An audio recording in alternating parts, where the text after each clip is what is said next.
The air in the guest room was stale, heavy with the scent of old wood and forgotten promises. Eleanor Grayson sat on the edge of the narrow bed, her hands folded neatly in her lap. Though her fingers twitched with the urge to do anything to reclaim the life that had been hers.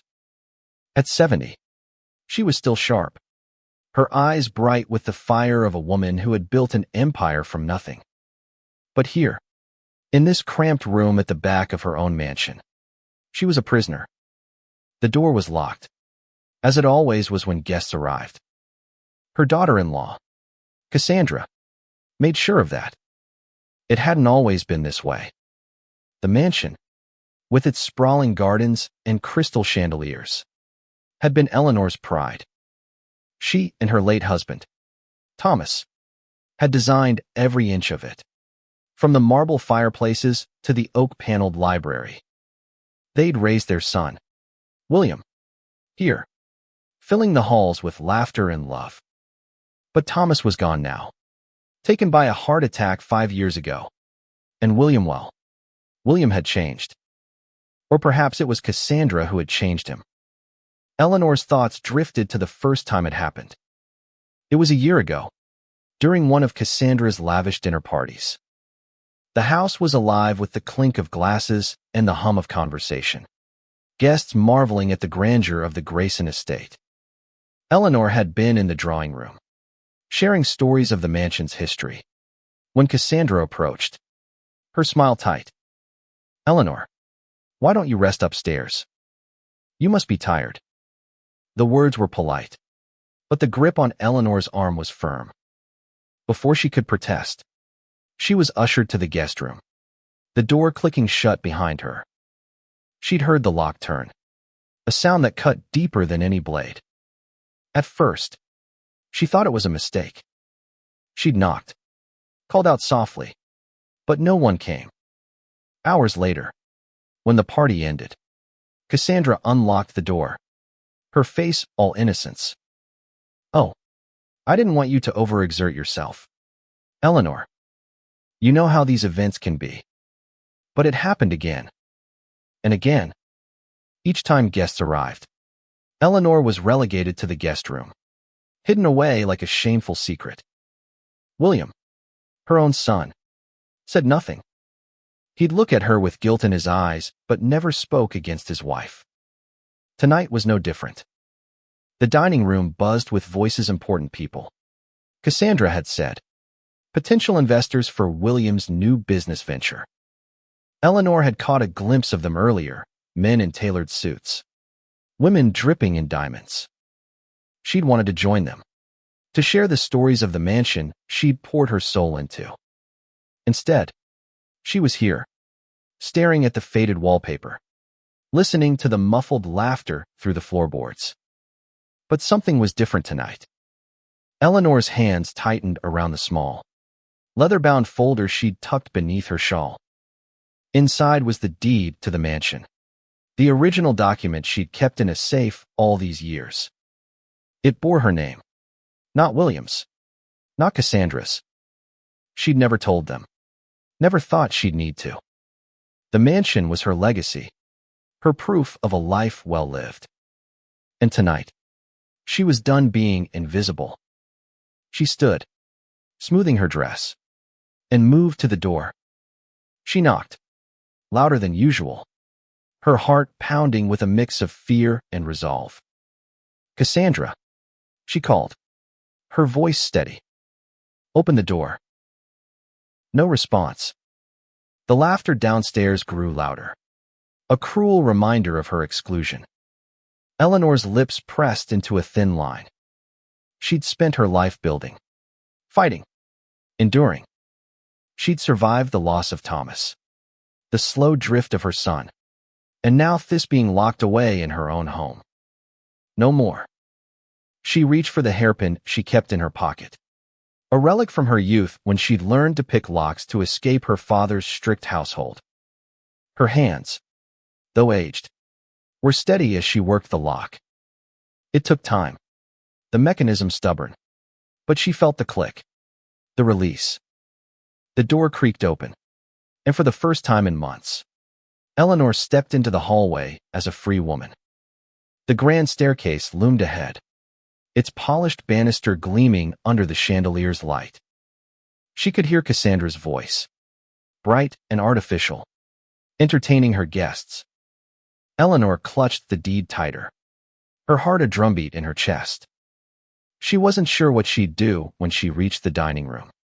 But she knew one thing: she was done being silenced. As she descended the stairs, memories flooded back, Thomas laughing as they danced in the ballroom, William running through the halls as a boy, the countless nights she'd spent planning the future of this home. It was hers. Not Cassandra's. Not William's. Hers. She paused at the entrance to the dining room, her breath shallow. The guests were seated around the long mahogany table, their faces lit by candlelight.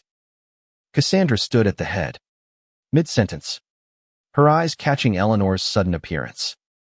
For a moment, the room seemed to hold its breath. Eleanor. Cassandra's voice was sharp, her smile faltering. I thought you were resting.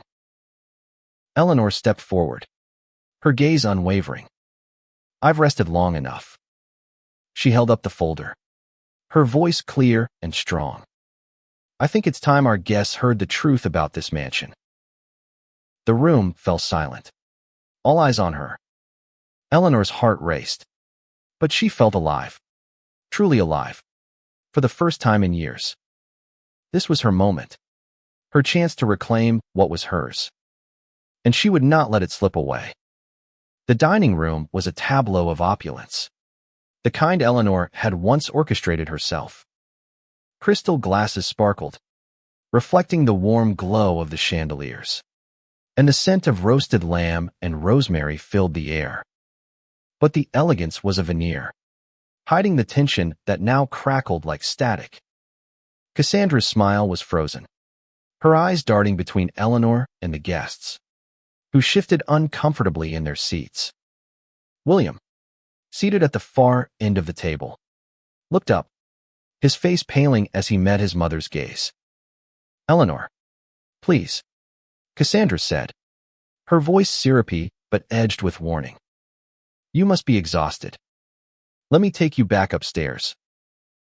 No. Eleanor's voice was firm, cutting through the room like a blade. She stepped closer to the table, the deed still clutched in her hand. I'm not going anywhere. Not this time. The guests exchanged glances, their curiosity piqued. A woman in a sapphire gown leaned forward, her diamond necklace catching the light. Is everything all right? She asked, her tone polite but tinged with intrigue. Eleanor seized the moment. I'd like to share something with all of you, she said, her voice steady despite the tremor in her hands. This mansion, this beautiful home you're all admiring, it's not what you think. It's not William's. It's not Cassandra's. It's mine. A murmur rippled through the room. Cassandra laughed. A high, nervous sound. Eleanor, you're confused. This is our home. William and I. No. Eleanor interrupted, her eyes locking onto Cassandra's. You've been telling people this is your home, hosting parties, acting as if you built it. But you didn't. Thomas and I did. Every brick, every chandelier, every memory in these walls, we created it. And I have the proof. She opened the folder, revealing the deed. The paper was old, its edges slightly yellowed. But the words were clear: Eleanor Grayson, sole owner. She held it up, letting the guests see the official seal, the unmistakable truth. This is the deed to the Grayson estate. My name is on it. Not yours, Cassandra. Not even yours, William. William's face crumpled, a mix of shame and shock. Mother, I didn't. Didn't what? Eleanor's voice softened, but there was steel beneath it.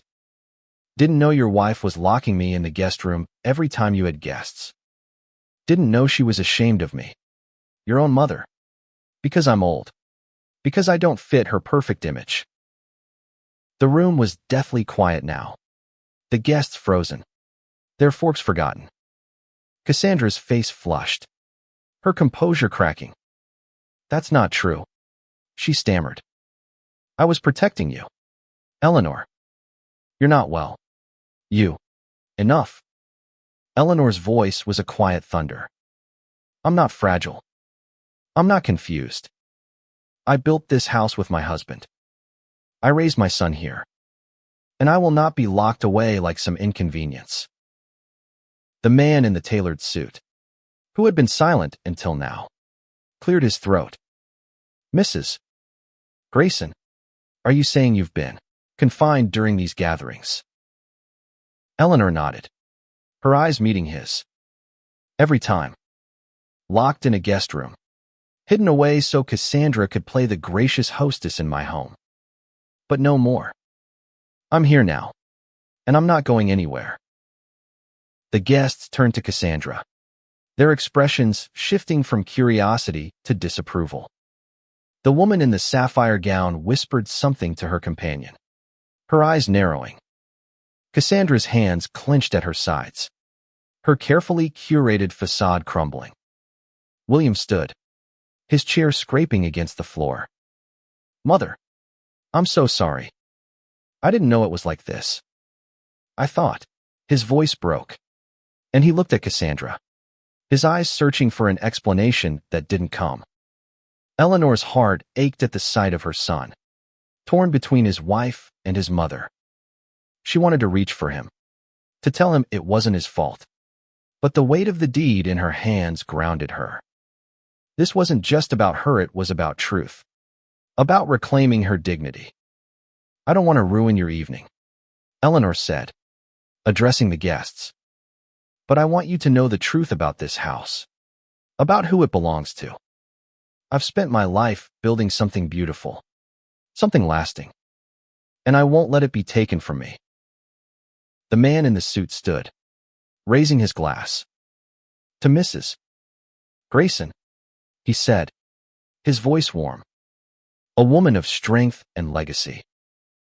Others followed, their glasses rising, their murmurs of agreement filling the room. Eleanor felt a warmth spread through her, a spark of the pride she'd thought she'd lost. For the first time in months, she felt seen. Cassandra's face was a mask of fury, but she said nothing. William moved toward Eleanor, his eyes glistening. Mother, not now, Eleanor said gently. We'll talk later. For now, let's enjoy the evening. She took a seat at the table, the deed placed carefully before her. The guests resumed their conversations. But the air had changed. Eleanor was no longer a shadow in her own home. She was its heart, its history, its truth. And she would never be locked away again. The dinner continued, but the atmosphere had shifted irrevocably. The guests, once captivated by Cassandra's charm, now stole glances at Eleanor, their curiosity laced with respect. Eleanor sat tall, her hands resting calmly on the table, the deed a silent sentinel by her side. Each clink of silverware, each murmured conversation, felt like a small victory. She was here, in her rightful place, and no one could deny her that. Cassandra, however, was unraveling. Her laughter was forced, her movements jerky as she refilled wine glasses and made small talk. Eleanor watched her, not with triumph, but with a pang of sadness. She'd never wanted a rift between her son and his wife, a public airing of their private shame. But Cassandra had left her no choice. The locks, the lies, the erasure of Eleanor's presence in her own homite had to end. William was quieter than usual, his eyes darting between his mother and his wife. Eleanor could see the conflict in him, the boy she'd raised now caught in a web of loyalty and guilt. She wanted to reach out, to tell him she still loved him. But the weight of the evening held her back. There would be time for that later.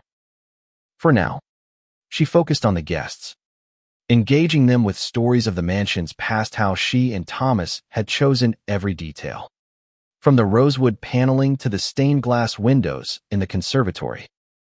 The guests listened, rapt, their admiration a balm to her wounded spirit. As dessert was served lavender creme brulee, a recipe Eleanor herself had perfected years ago, a woman across the table, with kind eyes and a soft southern accent, leaned forward. "Mrs. Grayson, this house is extraordinary. You must be so proud of what you've built." Eleanor smiled, the warmth of the words sinking into her bones. "I am," she said. "It's more than a house, though. It's a home, a place where love and memories were meant to live." The woman nodded, her gaze flickering to Cassandra, who was clearing plates with a forced smile.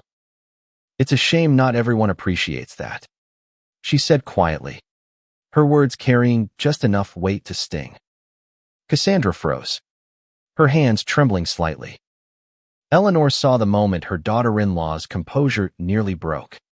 But Cassandra recovered quickly, excusing herself to the kitchen. Eleanor let her go.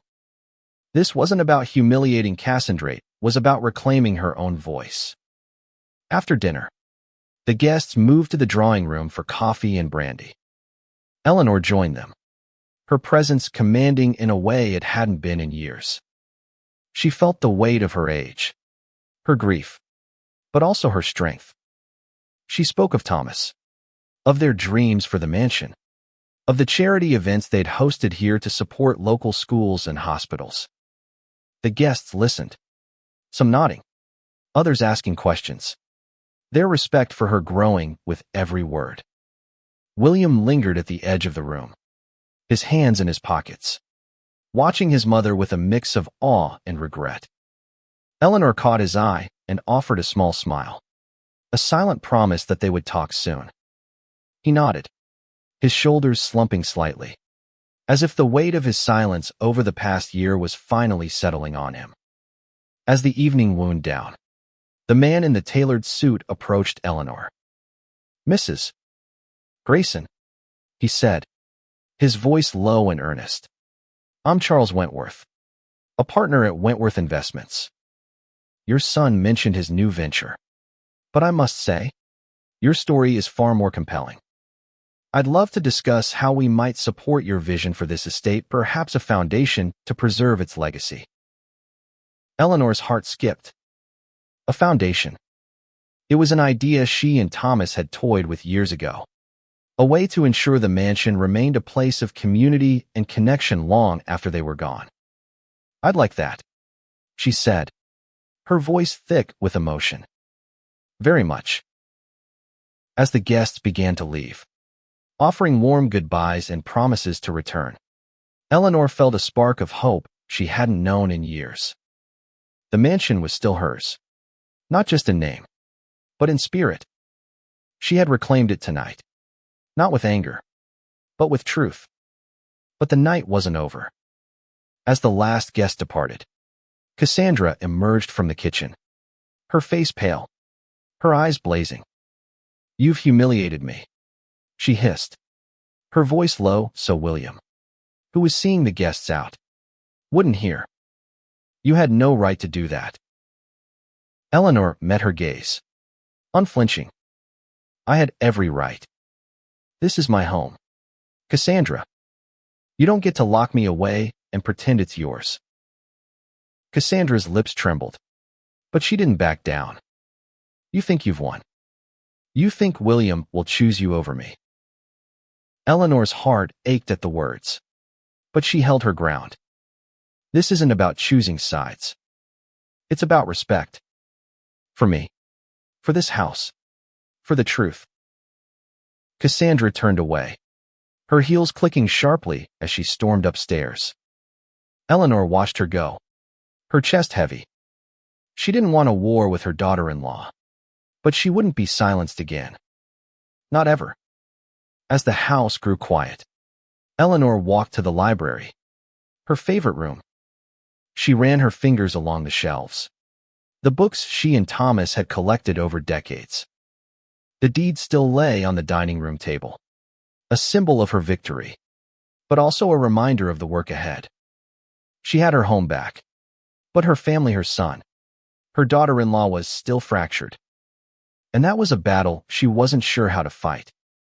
The library was Eleanor's sanctuary, a place where the world's chaos couldn't reach. Moonlight filtered through the tall windows, casting silver patterns on the Persian rug. She sank into the leather armchair by the fireplace, the deed now resting on her lap. The house was silent, the guests gone, but the weight of the evening lingered. Eleanor's triumph was real, but it was bittersweet. She'd reclaimed her place, but at what cost? Footsteps broke her reverie. William stood in the doorway, his tie loosened, his face drawn. "Mother," he said, his voice barely above a whisper. "Can we talk?" Eleanor nodded, gesturing to the chair across from her. He sat, his hands clasped tightly, as if holding himself together. For a moment, neither spoke, the silence heavy with years of unspoken truths. "I didn't know," William said finally, his eyes fixed on the floor. "I mean, I knew Cassandra was protective, but locking you in, I swear, I didn't know it was like that." Eleanor studied her son, the boy who'd once run to her with scraped knees and wild dreams. He was a man now, nearing 40, but in this moment, he looked so young, so lost. "Why didn't you ask?" she said softly. "You saw me disappear every time there were guests. You never questioned it."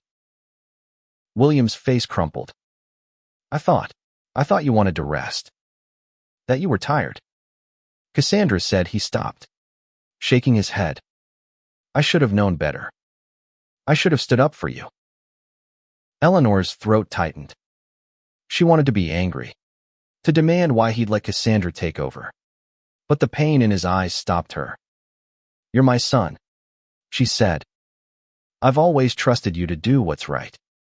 But you let her silence me. William. In my own home." He looked up, tears brimming. "I'm so sorry, Mother. I was caught up in the business, in trying to make something of myself. I didn't see what was happening. I didn't want to see." Eleanor reached out, placing a hand on his. "I know you love her," she said, "and I don't want to come between you. But this house, this legacy, it's mine, and I won't let anyone take it from me again." William nodded, his grip tightening on her hand. "I'll talk to Cassandra. I'll make this right. I promise." Eleanor wanted to believe him, but promises were fragile things. She'd learned that long ago, when Thomas's sudden death had left her to navigate a world that didn't always value a widow's strength. Still, she saw sincerity in William's eyes, a spark of the boy who'd once promised to build her a castle in the sky. They sat in silence for a while, the crackle of the fireplace the only sound. Eleanor's thoughts drifted to the future. Charles Wentworth's offer of a foundation lingered in her mind, a chance to turn the mansion into something more than a homey beacon of community, a place where others could find the strength she'd fought so hard to reclaim. But first, she needed to mend her family. The next morning, Eleanor woke early, the dawn light painting the mansion in soft golds. She dressed carefully, choosing a deep green dress that reminded her of the gardens she and Thomas had planted. She was determined to face the day with grace, but also with the resolve she'd rediscovered. Cassandra was in the kitchen, her movements brisk as she prepared coffee. She didn't look up as Eleanor entered, but the tension was palpable. Eleanor poured herself a cup, the clink of the porcelain deliberate. "Good morning," she said, her voice calm but firm. Cassandra's shoulders stiffened. "Morning," she muttered, her eyes fixed on the counter. Eleanor took a sip, studying her daughter-in-law. Cassandra was beautiful, ambitious, and fiercely protective of her image. Eleanor understood that drive Esht had at once, building this very home. But ambition didn't justify cruelty. "We need to talk," Eleanor said. "About last night. About everything." Cassandra's jaw tightened. "You made your point, Eleanor. You embarrassed me in front of everyone. What more do you want?" "I want respect," Eleanor said simply. "For me. For this house. For the truth. You can't lock me away and pretend I don't exist. I'm not your guest, Cassandra. I'm the heart of this place." Cassandra's eyes flashed. But there was something else there, fear. Perhaps. Or shame. "You think I wanted this? To fight with you? I was trying to protect William's business. His future. You don't understand how hard it is to keep up appearances." Eleanor set her cup down, her voice steady. "I understand better than you think. I built this life from nothing. Cassandra. I know what it takes. But you don't build a future by erasing the past." Cassandra turned away, her hands gripping the counter. Eleanor waited, giving her space. She didn't want to break her daughter-in-law, only to make her see. After a long moment, Cassandra spoke, her voice low. "I didn't mean to hurt you. I wanted to be enough. For William. For this house." Eleanor's heart softened, but she didn't waver. "You are enough, Cassandra. But so am I. We don't have to tear each other down to prove it." Cassandra didn't respond, but the silence felt different now, less hostile. Eleanor knew it wasn't reconciliation, not yet, but it was a start. She left the kitchen, her steps lighter, and headed to the study. There, she began drafting ideas for the foundation, her pen moving with purpose. The mansion would live on, not as a battleground, but as a legacy of love and resilience. And she would make sure of it. The days that followed were fragile, like walking on a frozen lake, waiting for the ice to crack. Eleanor moved through the mansion with purpose, her presence no longer confined to the shadows.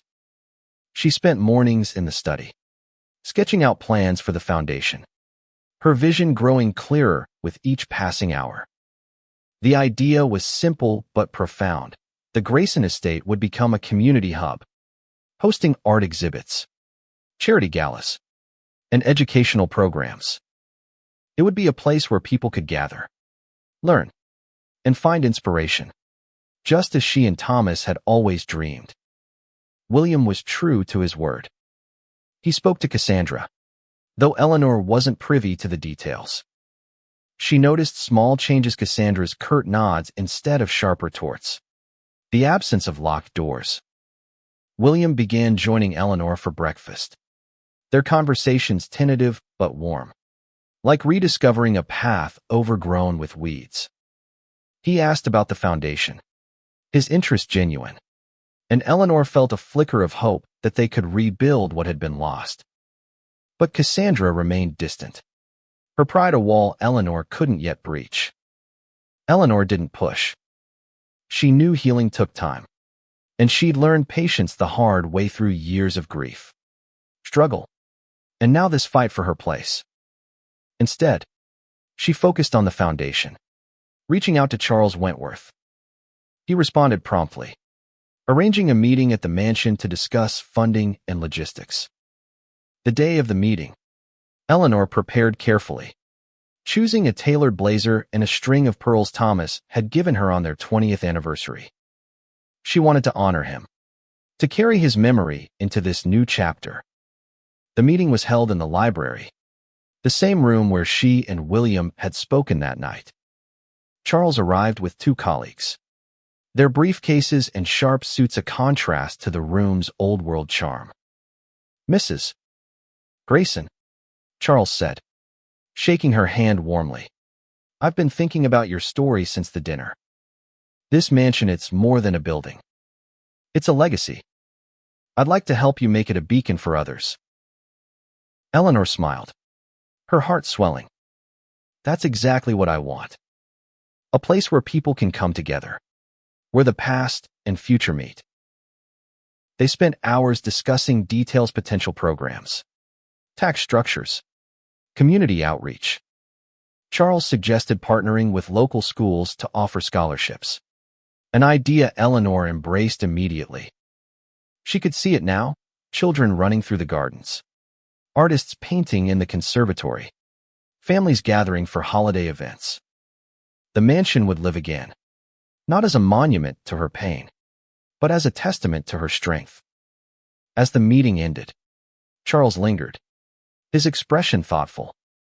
You know, Mrs. Grayson, I've met a lot of people in my line of work, but you're remarkable.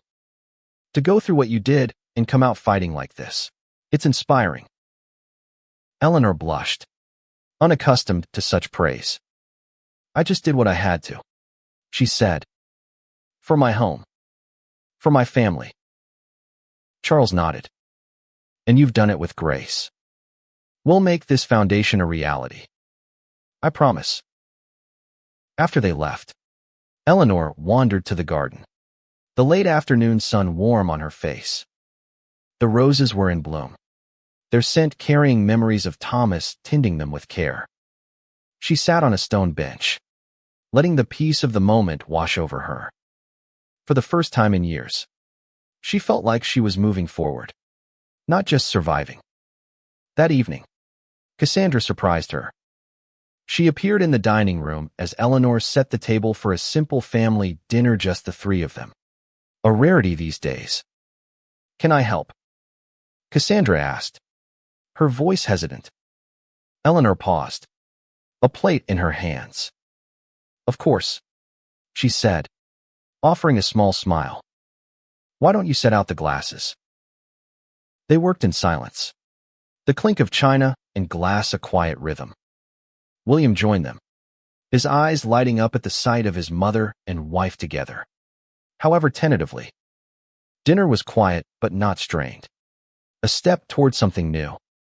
Eleanor shared her plans for the foundation, and to her surprise, Cassandra listened, even asking a question about the art programs. As they cleared the table, Cassandra lingered, her hands twisting a napkin. Eleanor, she said, her voice low. I'm sorry. For everything. I didn't understand what this house means to you. I thought I was protecting William. But I was wrong. Eleanor looked at her, seeing not the woman who'd locked her away, but someone struggling to find her place. Thank you, she said simply. Let's start over. For William. For all of us. Cassandra nodded, her eyes glistening. It wasn't a full reconciliation, but it was enough for now. Eleanor knew trust would take time, but she was willing to try. For her son, for the mansion, for the legacy she was building. As she went to bed that night, Eleanor felt a lightness she hadn't known in years. The mansion was hers again, in every way that mattered. And with the foundation, it would belong to the world, to a place of healing, hope, and humanity. She closed her eyes, Thomas's smile lingering in her mind, and knew she was exactly where she was meant to be. The weeks that followed were a whirlwind of activity. Eleanor threw herself into the foundation, her days filled with meetings, phone calls, and plans. The mansion buzzed with new energy as contractors arrived to assess spaces for community events, and local artists submitted proposals for exhibits. Eleanor felt alive, her purpose renewed. The guest room, once her prison, was transformed into an office, its walls repainted a soft cream, the bed replaced with a desk where she worked late into the night. William was a steady presence, helping with logistics and offering ideas. He suggested hosting a music series in the ballroom, a nod to the concerts he'd loved as a child. Eleanor saw glimpses of the boy he'd been, the one who dreamed of adventure and legacy. Their bond was mending, slowly but surely, each conversation a stitch in a torn fabric. Cassandra, too, began to change. She was cautious, her pride still a barrier. But she started attending foundation meetings, offering her expertise in event planning. Eleanor welcomed her input, recognizing the skills Cassandra had used to host those lavish parties. It wasn't easy. There were moments of tension, old wounds flaring, but Eleanor chose patience. She'd fought too hard to let resentment win.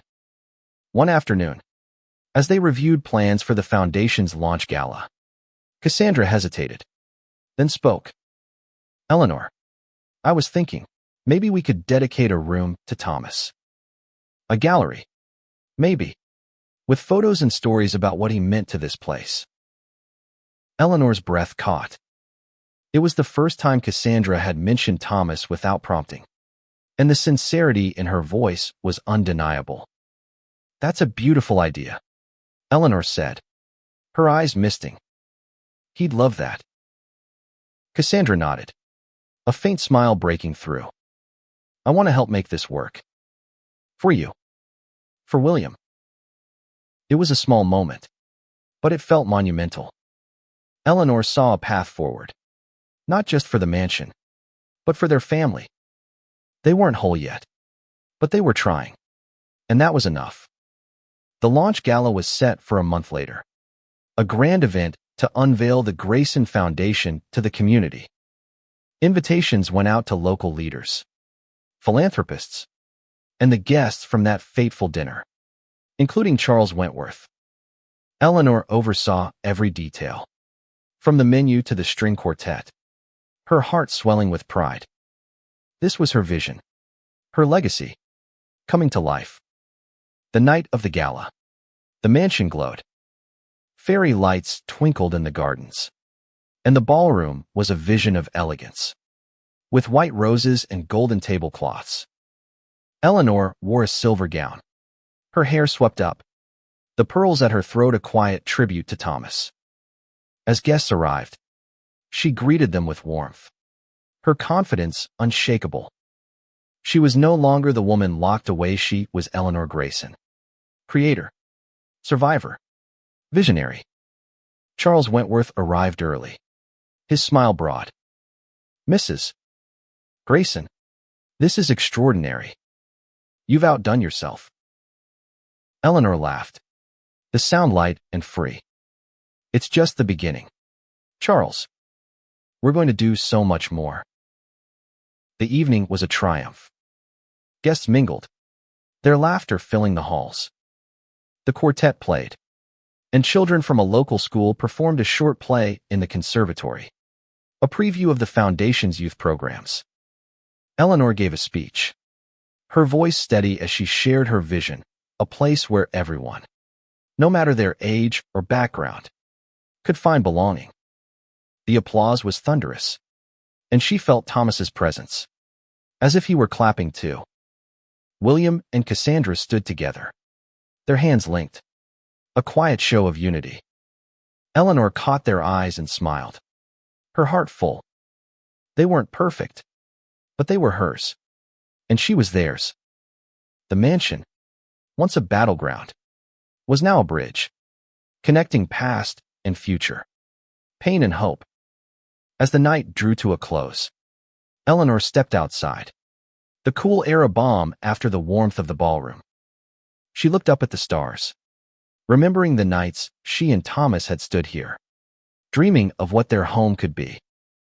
We did it, she whispered, her voice thick with emotion. This is for you. The mansion stood behind her, its windows glowing, its heart alive. Eleanor knew there would be challenges ahead, family tensions, foundation hurdles, but she was ready. She'd face the darkness and come out stronger. This was her home, her legacy, and she would protect it with every breath she had. The success of the gala marked a turning point, not just for the mansion, but for Eleanor's family. The Grayson Foundation was the talk of the town, with articles in local papers and inquiries flooding in from community groups eager to partner. Eleanor was busier than ever, her days filled with meetings and her nights with dreams of what the future could hold. But beneath the excitement, she remained vigilant.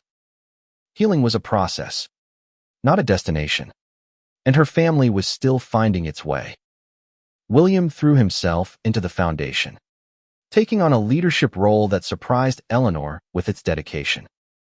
He spent hours researching grants, meeting with donors, and even designing a logo, a stylized rose, a nod to the gardens his father had loved. Eleanor watched him, her pride tempered by caution. She wanted to trust his change, but the memory of his silence lingered. Cassandra, too, was evolving. She took charge of the foundation's event planning, her skills shining as she organized workshops and fundraisers. Eleanor saw flashes of the woman William had fallen for: smart, driven, capable of warmth when her guard was down. But there were still moments of friction, like when Cassandra suggested redecorating the library without asking Eleanor. "It's just a thought," Cassandra said quickly, catching Eleanor's raised eyebrow. "I should have checked with you." Eleanor nodded, her voice gentle but firm. "This house has a history, Cassandra. We can add to it, but we don't erase it." Cassandra flushed but didn't argue. It was progress, Eleanor told herself. Small, imperfect progress. One evening, as they prepared for a community open house, William pulled Eleanor aside. "Mother, I've been thinking," he said, his voice hesitant, "about the deed. I want to make sure it's protected, legally. I don't ever want you to feel like you could lose this place again." Eleanor's heart swelled. It was the first time he'd acknowledged the deed since that night, and his sincerity was a balm to her wounds. "Thank you, William," she said. "But it's not just about the deed. It's about us being a family again." He nodded, his eyes glistening. "I know. I'm trying. We both are." The open house was a triumph, with families exploring the mansion, children painting in the conservatory, and local musicians performing in the ballroom. Eleanor moved through the crowd, her smile genuine, her heart full. She overheard a young girl tell her mother, "This place feels like magic." Eleanor's eyes misted. This was what she'd fought for, not just her home, but its soul. After the event, Cassandra approached, a rare vulnerability in her expression. "Eleanor, I found something in the attic today. Old photos of you and Thomas, from when you built this place. I thought maybe we could use them for the gallery." Eleanor's breath caught. The attic was where she'd stored memories too painful to face after Thomas's death. "I'd like that," she said, her voice thick. "Let's look at them together." They spent the next afternoon in the attic, dust motes dancing in the sunlight as they sorted through boxes. Cassandra held up a photo of Eleanor and Thomas laughing in the half-built mansion, their faces young and full of hope. "You were so happy," Cassandra said softly. "We were," Eleanor said, her fingers tracing the photo. "But happiness isn't just in the past. We can build it now, too." Cassandra met her eyes, a flicker of understanding passing between them. It wasn't forgiveness. Not fully, but it was a bridge. They worked in silence, selecting photos for the gallery, each image a piece of the mansion's heart. As the foundation grew, so did the family's fragile unity. There were setbacks, arguments over budgets, old tensions flaring, but Eleanor held fast to her vision. She invited Cassandra to co-chair a charity auction, a gesture of trust. Cassandra accepted, her planning meticulous, her passion evident. When the auction raised enough to fund a year of youth programs, Cassandra hugged Eleanor, a spontaneous act that left them both stunned. "Thank you," Cassandra whispered, "for giving me a chance." Eleanor squeezed her hand. "We're family," she said. "We keep trying." That night, Eleanor stood in the library, the photos now framed and hung on the walls. Thomas's smile greeted her from every corner, a reminder that love endured, even through pain. The mansion was alive again, its halls filled with purpose, its future bright. Eleanor knew there would be more challenges, but she was ready. She'd fought for her place, her home, her family, and she'd won. The Grayson Foundation became a cornerstone of the community, its events drawing crowds from across the county. The mansion, once a symbol of Eleanor's isolation, was now a beacon of connection. Art exhibits filled the conservatory, music echoed in the ballroom, and children's laughter rang through the gardens. Eleanor watched it all with a quiet pride, her heart full but never complacent. She knew how fragile peace could be. William and Cassandra settled into their roles, their partnership with Eleanor growing stronger. If not perfect, there were still moments of strain. Cassandra's need for control, William's occasional retreat into silence, but they faced them together. As a family, Eleanor learned to trust again, not blindly, but with eyes wide open. She saw the effort in Cassandra's apologies, the sincerity in William's promises. They were trying, and that was enough. One spring morning, a year after the fateful dinner, Eleanor stood in the garden, pruning the roses Thomas had loved. The air was sweet with their scent, the sun warm on her face. William joined her, a spade in hand, his sleeves rolled up. "Thought I'd help," he said, grinning. "Dad always said these roses were your secret weapon." Eleanor laughed, the sound light and free.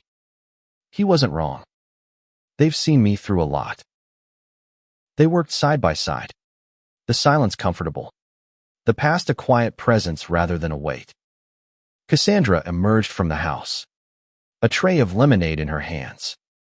"Thought you two might need this," she said, setting it on the stone table. Eleanor smiled, her heart softening at the gesture. "Thank you, Cassandra."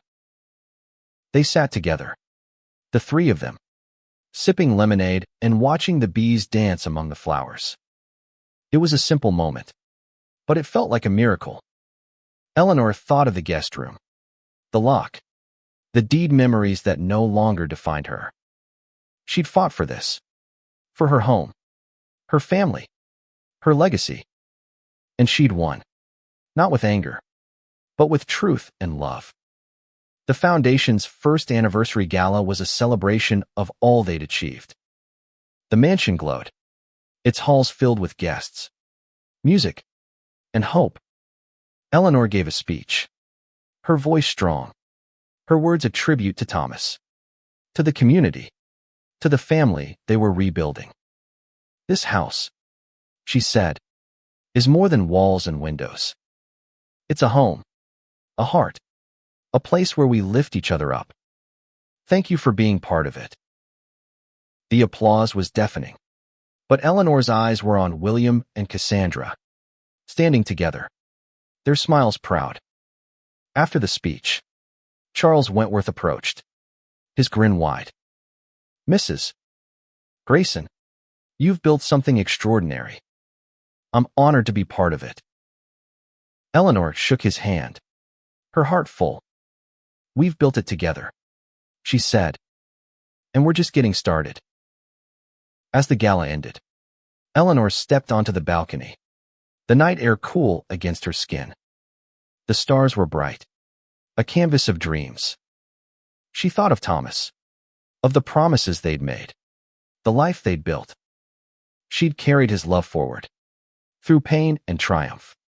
And now it lived in the mansion, in the foundation, in their family. William joined her, his arm brushing hers. "You did it, Mother," he said softly. "You made this place everything you dreamed it would be." Eleanor smiled, her eyes glistening. "We did it," she said, All of us. Cassandra appeared, her expression soft. Eleanor, I'm proud to be part of this. Thank you for showing me what it means to fight for something. Eleanor reached for her hand. Then William's, linking them together. We're family, she said. We fight. We fall. We get back up. Together. The mansion stood behind them, its lights warm, its heart alive. Eleanor looked out at the gardens, the roses swaying in the breeze, and knew she was home. Not just in the house, but in the love, the purpose, the legacy she'd reclaimed. She'd been locked away, but she'd broken free. And in doing so, she'd opened the doors for others. This was her story, her triumph, her truth, and it would endure.